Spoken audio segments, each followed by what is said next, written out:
شب‌های آرام آغاز دنیایی از رویاهاست. بیایید با هم به دنیای آرامش سفر کنیم و با این مدیتیشن قبل از خواب ذهن و جسم را برای استراحت آماده کنیم. اجازه دهید تا با هم به خواب‌های زیبا برسیم. به خودتان زمان بدهید. حالا جایی آرام و راحت بنشینید یا دراز بکشید. چشمهایتان را ببندید و به نفسهای عمیق خود توجه کنید. هر بار نفس عمیق میکشید، بگذارید حس آرامش درونتان رشد کند.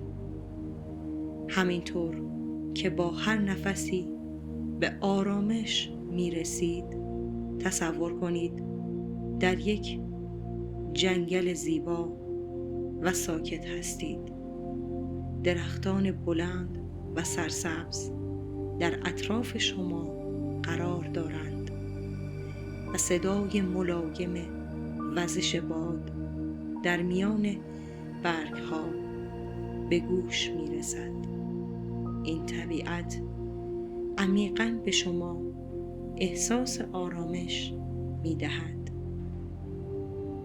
به آرامی احساس کنید که پاهایتان در خاک نرم جنگل فرو می رود و شما با هر نفس انرژی مثبت را جذب می کنید.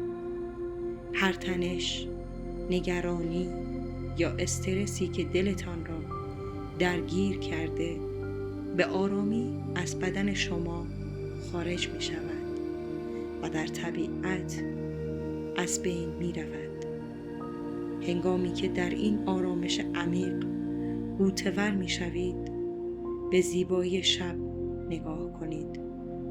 ستاره ها در آسمان مانند الماس هایی درخشان به شما یادآوری می کنند که شما در این دنیا بی‌نظیر و منحصر به فرد هستید. در حالی که به هر ستاره نگاه می کنید، یکی از آرزوهایتان را به آن بسپارید. قبل از خواب بگذارید آرامش فضای دلتان را پر از عشق کند. شکرگزار همه چیزهایی باشید که امروز انجامش دادید و به آینده‌ای روشن و پر از امید فکر کنید. اکنون با یک نفس عمیق مثبت‌ترین انرژی ها را به درون خود دعوت کنید و آماده شوید که به خواب بروید. شبتان پر از نور و خواب‌های زیبا را برایتان آرزومندم.